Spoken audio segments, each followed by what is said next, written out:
imagine you are a kid that grew up before the age of technology and AI.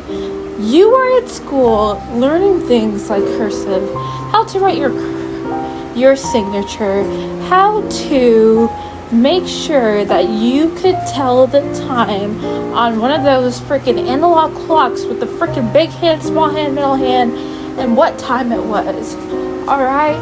You had to do the math table and make sure that you know what I mean, like the stacking of numbers, the multiplication, long division, way before AI. Alright? Way before technology.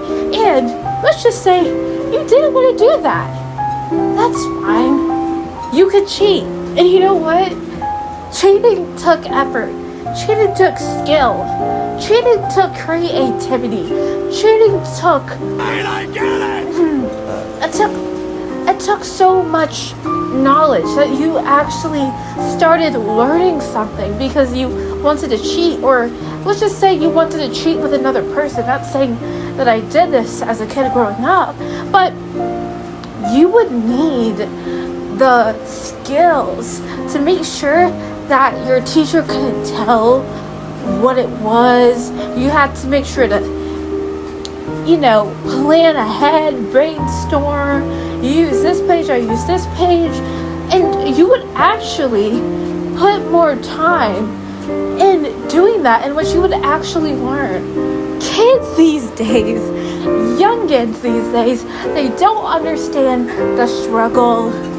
Yes, I am talking about struggle when I am on my walking pad. The struggle of not being able to use Wikipedia as a legitimate source. You don't know. Struggle is up, brother. Oh, Russian is up, brother. Salami, eggs, and bacon. The aches. You don't know the trauma. You don't know how happy I am that if my Apple Watch dies, I can just look at that clock and I'm able to tell. I'm able to write my signature, cursive, right? Some people don't even know cursive anymore. Some people squint at digital clocks. Okay? I don't have to say that. Why am I talking about this? Well, it's because I work with children and I love children, but I see some things lacking. just a little bit. And what is it? Well, sometimes it's common sense, or sometimes it's reading comprehension skills that I swear, even if I was not in the best state of mind, I still understood. Like, if someone said onomatopoeia, I might not know the definition, but I just might know, like, bang, pop, bam, loud sounds. I'm able to make that connection, right? I'm able to sound out my words. I'm able to use synonyms, right? Okay? Gigantic, enormous, huge, small, petite, tiny.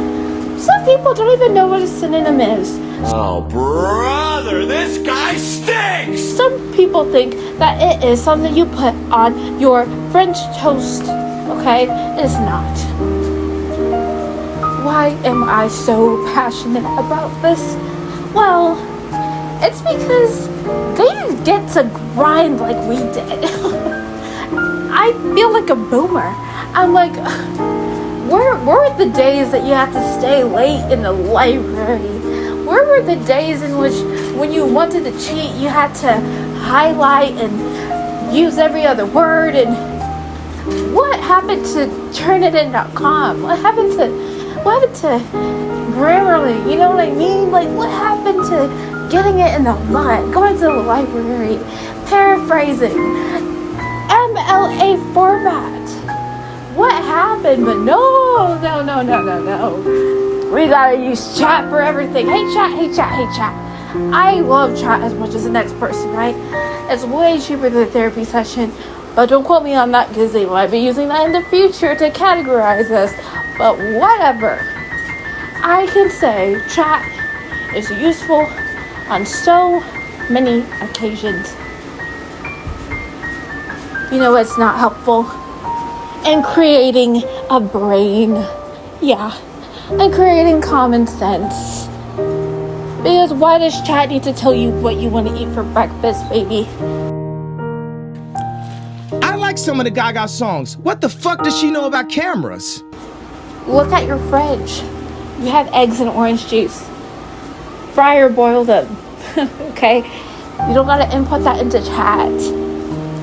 I feel like every single day I'm becoming more and more of a hater.